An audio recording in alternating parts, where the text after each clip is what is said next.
Salut tout le monde et bienvenue dans cette formation de kiné locomotrice. Donc j'espère que pour l'instant tout se passe bien pour vous. J'espère que vous kiffez cette formation. J'espère que vous kiffez. J'espère que mes explications sont claires, précises. Enfin voilà. Donc j'espère vraiment que tout est clair. Si jamais ce n'est pas le cas, n'hésitez pas aussi à envoyer dans les commentaires une petite question. Si jamais la question est un peu trop grosse, par exemple, je sais pas, vous demandez beaucoup de choses et que je puisse pas trop répondre par texte, enfin par commentaire, moi je vais essayer d'y répondre en vidéo. Donc voilà, si jamais la question est un peu trop élevée, on va dire. Donc voilà, moi je vais essayer vraiment d'y répondre en vidéo. On avait vu la fois précédente le moment horloger et le moment anti-horloger. On avait vu les, le, la décomposition du mouvement, donc première partie, deuxième partie. On avait vu dès qu'on arrivait à penser l'horizontale, on va commencer à changer. Tu vois, par exemple ici, et jusque là, on sait que ce sont les extenseurs. Ensuite ici sont les fléchisseurs. Ok. Là c'est l'inverse. Ok. Ok, là sont les fléchisseurs qui travaillent. Ensuite les extenseurs. Ok. Ouais. Donc c'était un peu c'est un peu les rappels. On a vu que quand c'était opposé, quand la vitesse angulaire était opposée à la force et au moment musculaire, enfin surtout le moment musculaire. Par exemple, si c'est le cas ici, hein, vous voyez bien que dans l'image, le moment musculaire et la vitesse angulaire sont opposés, donc on a bien un truc excentrique. Mais bon voilà, donc ça on verra évidemment tout ça en vidéo. Donc avant de commencer cette vidéo, je tiens vraiment à vous remercier pour tous ceux et celles qui s'abonnent, ça nous soutient vraiment beaucoup. Parce que avec enfin, toutes les formations nous consomment vraiment énormément de temps. Donc ça fait vraiment, nous ça fait vraiment du bien au moral, enfin tout ça. Enfin c'est vraiment positif pour nous que vous aimiez cette chaîne. Parce que voilà, toutes les formations qu'on fait et tout ça, ça nous prend vraiment beaucoup de temps.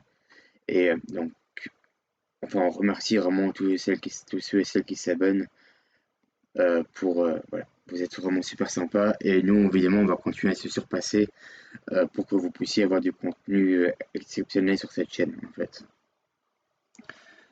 Donc ici, ouais, aussi en parlant de formation, il faut savoir que si dans cette vidéo, nous allons voir que cinq exercices sur 11. Donc on va pas tout voir non plus, on va pas tout voir. Mais si vous voulez vraiment avoir tous les exos, ici, enfin tous les exos sont résolus en fait, hein. Donc en fait ici, en fait vous avez qu'à lire en fait. Mais ici, je vais essayer vraiment de vous expliquer un peu, de vous expliquer en fait, un peu vous expliquer. Mais en soit toutes les explications, je les ai mis vraiment à côté pour que vous puissiez garder en mémoire ça. Donc voilà, voilà, donc on va revenir par exemple ici on va créer un projet. En fait, on est en plein projet avec Ducani. On ne sait pas encore trop si on va le faire ou pas. On va essayer de faire une espèce de boutique en ligne où vous puissiez acheter ces formations, enfin le syllabus, ce livre, enfin le livre avec toutes les slides. Ce sont des slides en fait qu'on fait sur PowerPoint et pour que vous puissiez l'acheter et ensuite que comme ça vous l'avez en main. Et par exemple les exercices qui ne sont pas résolus ici, vous les aurez en vidéo. Par exemple ici l'exercice numéro 2. L'exercice numéro 2, euh, enfin on va pas le faire. Donc on va faire que 5 exercices sur 11. Donc ouais, donc on va pas tout faire parce que sinon cette vidéo va durer trop longtemps et j'ai pas envie que ça dure trop longtemps non plus. Donc voilà, si pour ceux et ceux que ça intéresse, on va peut-être créer une boutique en ligne et on va peut-être vendre ces formations. Ces formations, voilà. On va aussi peut-être créer aussi une des applications où vous pourrez aussi acheter ces formations et les avoir ben, partout où vous allez, vous pouvez les avoir et voilà. Donc voilà, donc c'est tout, c'est tout. Donc c'est tout, ça c'est une brève parenthèse. Maintenant, let's go. on va commencer. Donc premier exo, donc la consigne, c'est qu'on veut travailler les fléchisseurs du coude en piste interne. Le MP est maximal au début, donc la piste interne. Et c'est excentrique. Ok. Donc en fait ici on va aller de C à B. C à B. Donc on sait que pour aller en excentrique, il faut devoir, on part comme ça. En fait, on part comme ça. On part comme ça, avec notre bras ici. Je me mets comme ça vous pouvez voir. Donc je pars ici comme ça. Et là ici, je vais commencer. Ici, mon muscle est en piste interne ici. Pourquoi est-ce qu'il est en piste interne? Parce que les insertions de mon muscle sont rapprochées. Si mon muscle était plutôt, enfin, si j'étais toujours en contraction et que j'étais plutôt comme ça, et si je serais plutôt en piste externe, pourquoi? Parce que mes insertions du muscle sont éloignées. Donc ça, on a vu ça dans la toute première vidéo. Donc j'espère que mes explications vraiment ont été claires. Donc ouais, franchement, pour ceux qui ont des questions, n'hésitez pas à les mettre en commentaire. Donc ici, je pars comme ça, donc en piste interne, parce que mes insertions du muscle sont rapprochées. Ici, on va faire donc la consigne de cet exercice, c'est qu'on va essayer de travailler les fléchisseurs du coude, mais en excentrique. Donc l'excentrique, on rappelle qu'on va devoir freiner, c'est une fonction freinante. Donc du coup, on va devoir faire ça, freiner le mouvement. On avait vu aussi qu'à partir d'un moment donné, ici quand j'arrive ici à un angle droit de 90 degrés, quand je passe comme ça, je vais shifter en fait des muscles. Ici, jusque là, je fais les fléchisseurs. Ensuite, quand je passe par là, j'ai fait les extenseurs parce que je dois étendre mon coude. Donc ici, fléchisseur. Donc fléchisseur, je fléchis mon bras. Et ici, extenseur, je étends mon bras. Donc voilà. Donc fléchir, extension, flexion. Ok. Donc ça, j'espère que c'est clair. On verra dans le cours d'anatomie un peu plus en détail ces mouvements et tout ça. Mais ça, ça sera dans la formation numéro 2 d'anatomie. Donc il y aura deux formations, anatomie numéro 1 et anatomie numéro 2. L'anatomie numéro 1 sera plutôt de l'anatomie pure. L'anatomie numéro 2, ça va être avec le mouvement. Donc on va faire le mouvement avec de l'anatomie. Donc voilà. Alors, je ne vais pas trop vous spoiler, hein. Donc tout ça sera évidemment la suite de la chaîne, hein. Donc ce sera dans, je sais pas combien de vidéos, mais à mon avis dans 3-4 mois, les anatomies va commencer et vous pourrez suivre ces formations d'anatomie. Donc voilà, c'est important que vous suiviez ces formations. N'hésitez pas aussi à activer la petite cloche, comme ça vous avez les formations et vous ne perdez pas les notifications. Bon, on revient, je suis en train de me perdre. Donc ici, on part comme ça.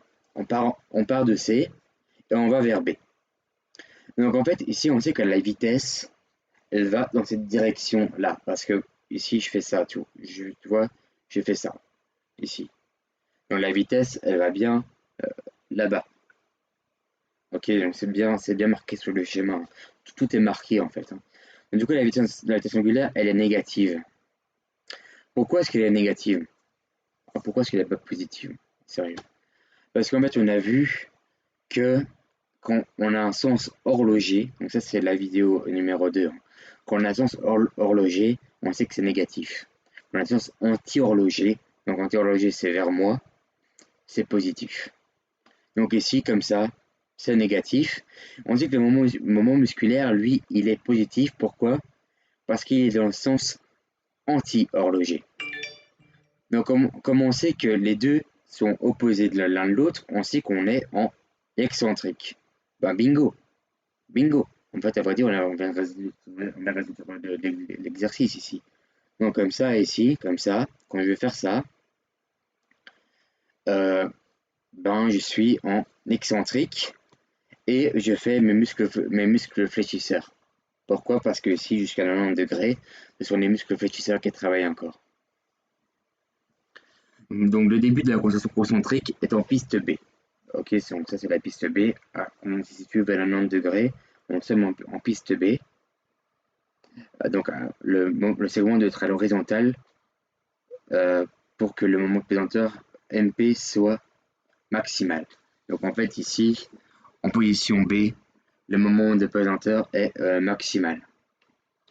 Donc les muscles fléchisseurs du coude sont ici en contraction excentrique car ils s'opposent au mouvement du bras provoqué par la pesanteur en tirant celui-ci vers le haut. Ok.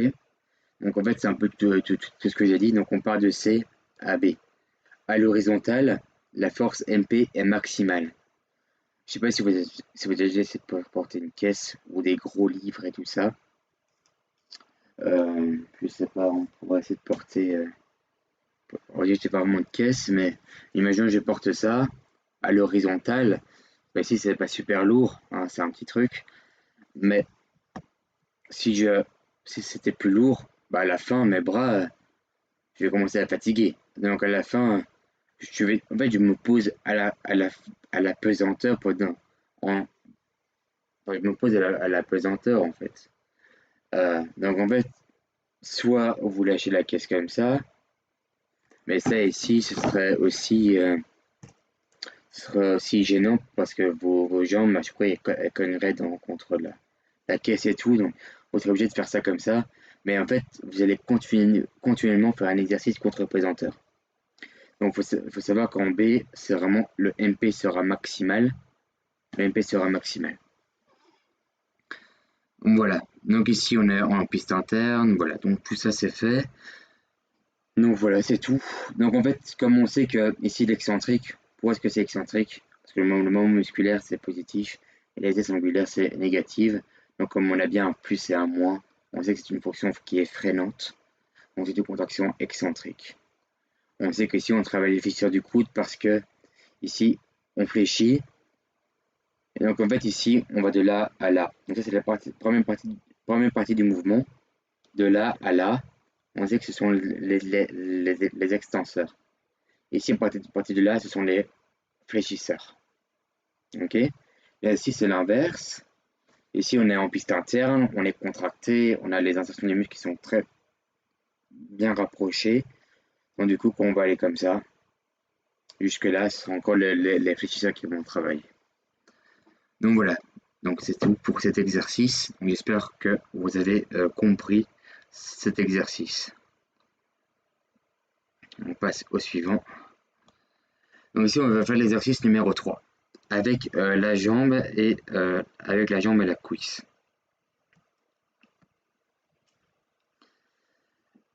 Donc ici, qu'est-ce qu'on veut faire? Ici, on veut faire les fléchisseurs du genou. Donc ici, on est en piste externe, MP max à la fin excentrique. Donc ici, on part de la position numéro. On part de la position numéro C. Toujours de la position numéro C. En fait, c'est plus ou moins un peu le même exo, mais c'est pour la jambe. On veut faire les fléchisseurs. Les fléchisseurs, ça va de C à B. Ensuite, dès qu'on passe de B à A, on sait que c'est les extenseurs. Donc ici, on va un peu lire ça. Donc la vitesse angulaire, elle est négative et le moment musculaire est positive. Ok, c'est logique. C'est un peu comme le premier exercice. En fait, on va essayer de freiner la descente de la jambe. Ok. Donc on va essayer de freiner les, les muscles. Est-ce que en fait les muscles fléchisseurs des genoux, ce sont les ischio-jambiers, hein. Donc il y a le semi-tendineux, le semi-membraneux et je pense que c'est le biceps fémoral. Donc il y a 3 muscles. Bon, évidemment, on les verra tout ça dans la formation d'anatomie, ne vous inquiétez pas. Donc il y a 3 muscles fléchisseurs. Ok, donc ici on fait la cuisse ici et on va essayer de faire ça en excentrique. Donc l'excentrique, c'est un peu comme dans le bras ici, c'est en piste interne. Donc ici on va commencer à étendre en fait le muscle pour que ce soit ensuite qu'on passe de B à A. En passant de B à A, en fait on va shifter vers les extenseurs du genou. Bon, les extenseurs du genou, c'est la cuisse, donc c'est le muscle antérolatéral de la cuisse avec le quadriceps. Le quadriceps qui est, on va dire, ce qui est le plus gros en fait, comme il est quatre chefs, le muscle quadriceps. Donc voilà, donc ça c'est plus ou moins un peu la même chose. Donc je pense pas trop m'attarder dessus. On a fait la contraction concentrique en piste externe se trouve à la position B. Donc c'est lorsque le segment se trouve à la position B que le moment de pesanteur sera maximal. Donc ça c'est la même chose que avec le bras dans le premier exercice. Les muscles fléchisseurs du genou sont ici en contraction excentrique car ils s'opposent au mouvement du membre inférieur provoqué par la pesanteur en tirant le segment vers le haut. Dans ce cas-ci, nous avons placé le membre inférieur à la verticale car le moment de pesanteur MP doit être maximal à la fin de la contraction concentrique en piste externe. Ok. Si nous avions couché le sujet sur le ventre, par exemple, le moment de pesanteur MP aurait été maximal au début de contraction concentrique en piste externe et nul à la fin de la contraction concentrique en piste externe. Ok. Donc effectivement, si on change la position du patient, on va aussi changer le mouvement. Donc je pense que ça serait c'est un des exos qui est dans cette formation. Donc vous avez vu que l'exercice 4 il est assez long. L'exercice 4 on va pas le faire. Ce sont les muscles rotateurs internes et externes. Voilà, et si on couche le patient, comme quoi en fait j'ai tout prévu. Hein. Et si on a couché le patient, et on va essayer, en fait nous on va essayer ici on va essayer de trouver l'énoncé. Donc en fait de A à B, ce sont les extenseurs. De B à C, ce sont les fléchisseurs. Donc ici, le mouvement se fait de la position A vers la position B. Ok. On peut. Ici, le mouvement se fait en A à B. Donc on sait qu'ici, quand la pesante, ici on aura un truc concentrique. Une concentrique pourquoi? Parce que en fait, comme on sait que la vitesse angulaire et le moment musculaire sont négatifs, on sait que ce sont des mêmes signes, donc ils sont horlogers. Hein. Donc comme c'est du même signe, ce sera concentrique. Ok. Donc ici on a bien la vitesse angulaire qui est négative, le moment musculaire MM sont des mêmes signes, on est donc dans des contractions concentriques. Donc ça, on vient de le dire. Pourquoi? Parce qu'en fait, on va ramener la jambe vers la fesse, vers la hanche. Donc du coup, ici, c'est pas, on va pas commencer à freiner euh, la descente. Ici, on veut ramener la jambe vers la hanche. Du coup, comme on va la ramener vers la hanche, la vitesse sera la même que le moment musculaire. Donc ici, on est dans une contraction concentrique. Le moment de pesanteur MP tire la jambe vers le bas. C'est logique, vu qu'on est en exercice contre-pesanteur. Les muscles qui vont permettre de s'opposer à ce mouvement et de tirer le segment vers le haut sont les muscles fléchisseurs du genou. Donc ici, les muscles qui vont s'opposer au moment de la pesanteur, ce sont les muscles fléchisseurs du genou. Donc les muscles fléchisseurs du genou, on rappelle que c'est le biceps fémoral, le semi-tendineux et le semi-membraneux.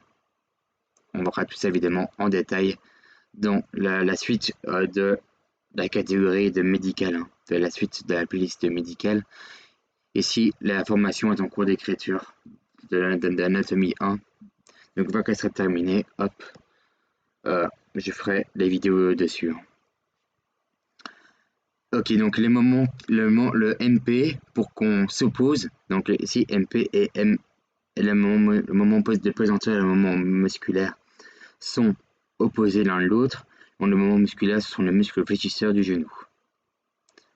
Donc, le début de la contraction concentrique se trouve à la position A, où le moment de pesanteur MP est maximal en piste externe. Donc en fait ici l'énoncé, ce sont les fléchisseurs du genou en piste externe, et MP est maximal au début. Ce qui est logique, MP est maximal au début. Ok, donc je pense avoir été clair. Donc encore une fois, c'est tout à la même chose. Il faut vraiment voir le mouvement en fait. Vous devez vraiment voir le mouvement. Par exemple, si vous couchez sur une table, essayez de voir le mouvement. Par exemple, ici, quand vous ramenez la jambe vers votre hanche, ou si vous commencez à freiner la descente, c'est complètement différent. Hein. Ok. Donc je pense que j'ai été clair dessus. Je pense que je vais avoir été super clair. N'hésitez pas à poser aussi des questions. Les exos, en fait ici les exos sont tous résolus, donc j'espère vraiment que vous comprenez tous très bien. Alors pourquoi, on pourrait peut-être me poser une question, alors pourquoi est-ce que MP est maximal en piste externe en position A? Parce que ici la jambe n'est même pas encore soulevée en fait en position A. En fait, pour qu'on puisse ramener la jambe, en fait, au début, ça va être compliqué. Parce qu'en fait, votre jambe, elle est allongée. Donc, pour que vous puissiez remonter votre jambe, enfin, ça va être très fort au début. Parce que la pesanteur, elle est à fond dedans.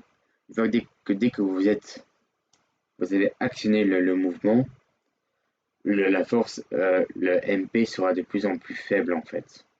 En fait, tu vois, ici, qu'on va passer de A à B, en fait, si vous êtes en B, imaginons, couchez-vous par exemple sur votre lit ou sur une table, peu importe. Si vous vous couchez en position B, votre jambe elle est en l'air, mais en fait, à vrai dire, ce sera nul. En fait, le moment est négatif, le moment est nul parce qu'en soi, il n'y a aucun truc qui fonctionne, il n'y a qu'un truc qui travaille en fait. Ici, votre jambe elle est en l'air et c'est tout. Alors que quand elle est en position A, on sait que la pesanteur elle est maximale. Ok? Je sais pas si j'ai été clair. C'est un peu dommage que j'ai pas vraiment d'interaction, mais j'espère vraiment que j'ai été clair là-dessus. Donc pourquoi est-ce que MP est maximal? Parce que en fait la pesanteur, comme elle va vers le bas, ici, une fois qu'elle est comme ça, en fait la force, le moment de pesanteur, il va commencer à diminuer. Ok. Ensuite ça va shifter vers les fléchisseurs. Donc en fait de A à B, on va commencer à les muscles vont commencer à rentrer vers l'intérieur et les muscles, on va dire que les muscles extenseurs vont commencer à s'étirer. Ok, ok, j'espère que c'est clair. Donc MM la vitesse angulaire qui est oméga sont dans le même sens, donc c'est une contraction concentrique. MP maximal au début, on sait que ce sont les fléchisseurs du genou parce qu'on va commencer à fléchir la jambe. Ok, comme MM et oméga, enfin la vitesse angulaire, même sens, on sait que c'est concentrique. On sait que MP est maximal au début, et donc du coup, on sait que c'est le muscle fléchisseur du genou parce qu'on va faire une flexion. Ok, donc ça c'est un peu pour résumer un peu l'exercice. Ok, donc ici le 6 on va pas le faire. Vous voyez qu'on va passer plein d'exos. On va faire le 9 maintenant, le 9. Ici, nous allons faire les muscles rotateurs internes de l'épaule. Donc vous voyez que j'ai pas supprimé les muscles rotateurs. Donc ici, on va coucher le patient sur le ventre. Ici, quand on travaille les muscles rotateurs internes de l'épaule, il faut placer le bras à l'horizontale, donc à 90 degrés. par rapport au tronc et fléchir le coude pour se concentrer uniquement sur l'épaule. Donc ici, en fait, on est comme ça, couché sur le ventre, et on va faire comme ça, ou comme ça, donc comme ça, comme ça. Ok? Donc, comme ça, enfin voilà, comme ça. Donc on va vraiment passer le patient ici, et on va travailler les muscles, les rotateurs internes de l'épaule en piste interne. Donc en piste interne, il faut que les insertions du muscle soient rapprochées. Ok? Donc ici, on est en rotation externe. Hein. Ici, c'est rotation interne. Donc ici, on a bien un tube concentrique. Ok, donc ici, rotation externe, rotation interne. Hein. Interne, externe, parce qu'on va vers l'extérieur. Ici, on va vers l'intérieur. Ok, on va vraiment vers l'intérieur. Donc ici, pour que ce soit une rotation interne, il ne faut pas qu'on commence là, en fait. Si on commence là et si on fait ça, ici, on n'est pas du tout en concentrique. Parce qu'en fait, on demande une concentrique dans l'exercice. Mais aussi, comme on veut une rotation concentrique, on doit partir de B et aller vers C. Ok? Donc on va de B à C, on dit qu'on va être en concentrique. Donc du coup, le moment musculaire et la vitesse angulaire seront dans le même sens, donc on sait que ce sera concentrique. Ok? Si on va de C à B, ce sera excentrique. Pourquoi? Parce que ici, si jamais on bouge le bras de C comme ça à B, en fait, la vitesse angulaire sera dans le sens opposé au moment musculaire. Parce qu'en fait, le moment musculaire sera toujours dans le sens que vous voyez sur l'image. Mais la vitesse angulaire, elle va être opposée vu que ce sera un sens horloger. Donc, du coup, on sait que ce sera excentrique. Ici, dans l'énoncé, on demande bien un concentrique. Ok. On sait que ce sera maximal à la fin. Donc, on sait que ce sera maximal. Pourquoi? Par exemple, imaginons que vous prenez un halter. Ici, je vais prendre mon livre. Imaginons que vous prenez un livre et vous êtes comme ça. Évidemment, il faut que ce soit un halter ou un autre truc. Si vous êtes comme ça et vous devez maintenir le mouvement aussi, je peux vous assurer que vous aurez envie de descendre votre bras. Parce que à la fin, ce sera presque impossible à tenir le coup. Donc on sait que le moment MP est maximal. Pourquoi? Parce que si vous tenez un halter, essayez chez vous. Hein. Prenez un halter ou un poids, par exemple. Vous couchez sur une table. Vous mettez votre bras comme ça. Vous prenez un poids. À la fin, vous ne saurez plus tenir. Hein. Le moment ici, il est vraiment maximal. Hein. Ici, quand vous serez en B, vous pourrez relâcher un peu la pression. Parce que voilà, vous serez cool ici. Quand vous êtes comme ça, couché, vous serez cool. Mais quand vous êtes comme ça avec l'halter, c'est chaud quand même de tenir. Hein. À la fin, vous aurez envie de lâcher. Donc ici, le MP sera bien maximal à la fin de la fin. Donc on sera bien à la fin. Donc le MP sera bien maximal. Mais ici, on est en piste interne. Pourquoi? Parce que l'insertion des muscles sont rapprochées. Bon, voilà. Donc dans cette situation, afin que le mouvement de pesanteur MP soit maximal à la fin de la contraction, en piste interne, il faut que l'on place le sujet couché sur le ventre. Si imaginons j'avais fait, si je m'étais mis debout, qu'est-ce qui se serait passé en fait? Si imaginons je me mets debout, qu'est-ce qui se passe? Ici, quand je suis comme ça, je suis à l'aise. Quand je vais commencer à aller à 90 degrés, comme ça, 90 degrés, ça va commencer à chauffer. Je vais commencer à dire putain. Ici, mon MP sera même maximal ici. En B, ce sera maximal. Et là, ici en A, bah, ça va ici. Il y aura aussi un MP qui sera aussi un peu élevé, mais c'est plutôt en B. Ok. Alors qu'ici, quand on couche le patient, comme on a besoin de travailler les muscles rotateurs internes, on va coucher le patient pour arriver à travailler ses rotateurs internes. Donc voilà, j'espère que vous avez compris, j'espère que ça va. En soi, je pense avoir tout dit, j'espère avoir vraiment été clair. Je croise vraiment les doigts que ça passe bien, cette formation, que vous comprenez bien les exos. Mais en soi, tout est bien résolu dans les énoncés. N'hésitez pas à juste mettre la vidéo sur pause si jamais vous ne comprenez pas tout, enfin tout ce que j'explique.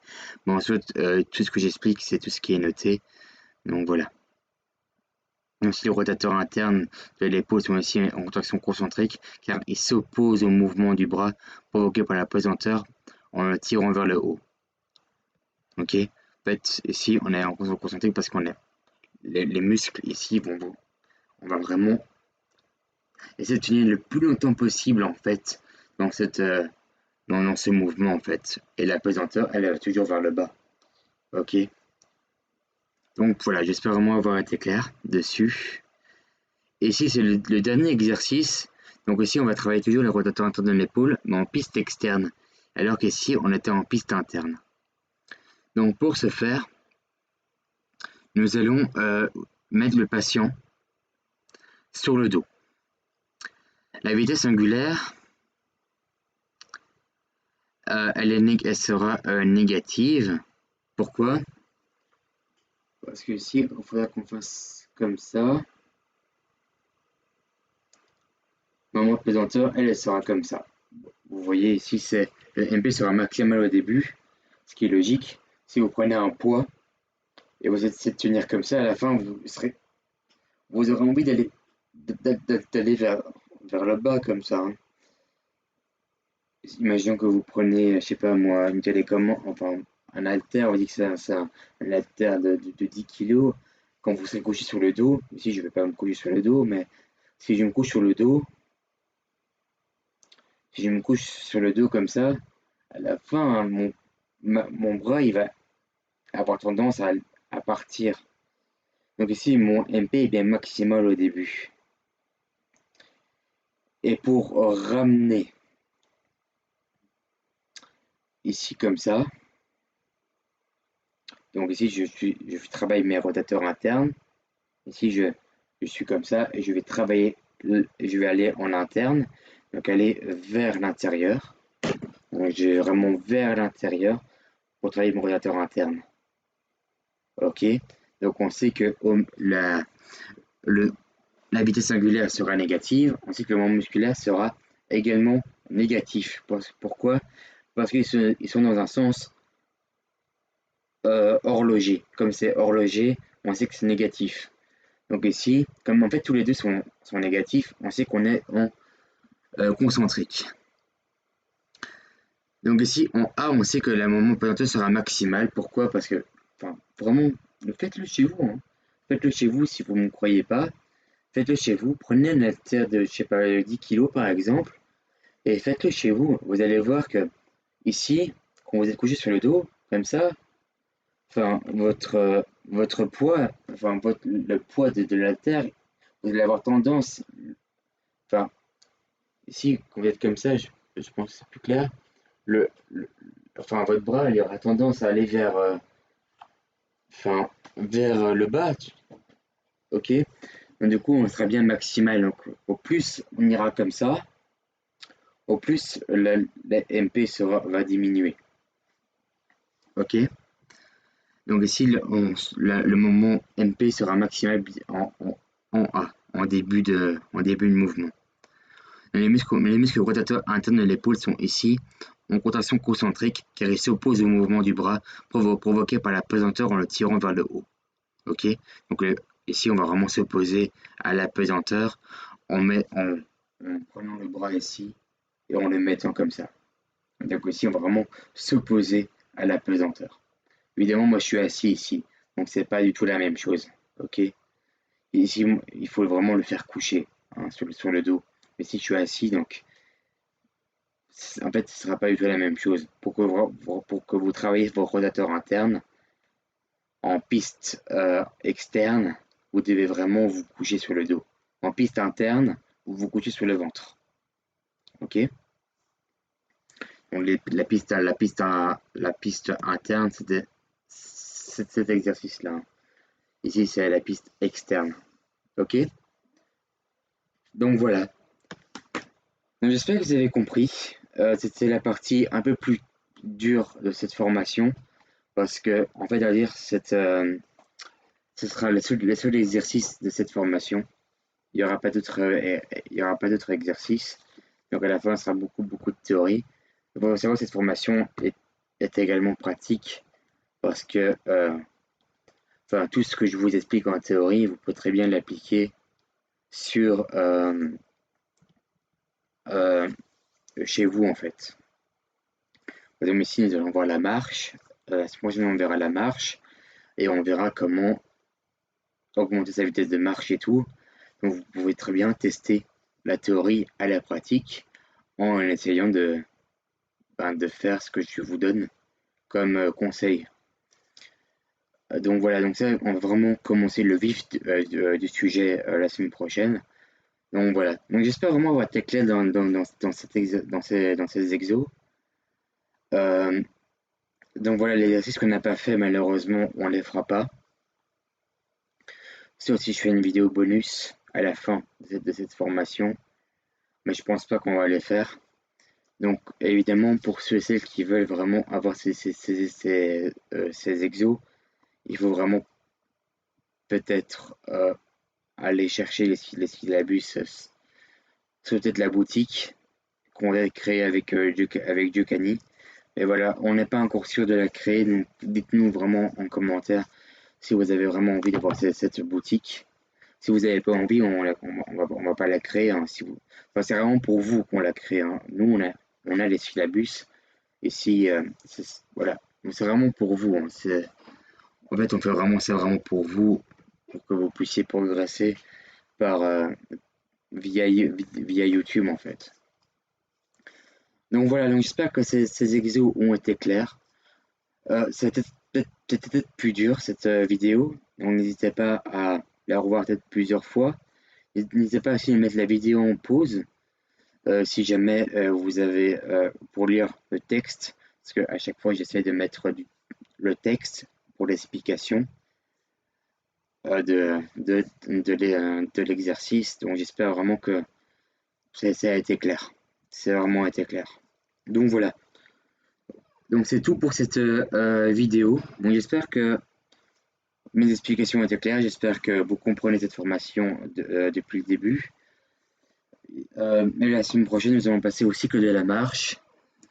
Euh, donc on va commencer à voir un peu les phases de la marche et tout ça.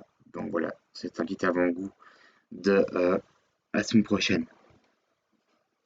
Donc moi je vous dis à très bientôt pour une prochaine vidéo. J'espère que vous kiffez évidemment cette formation.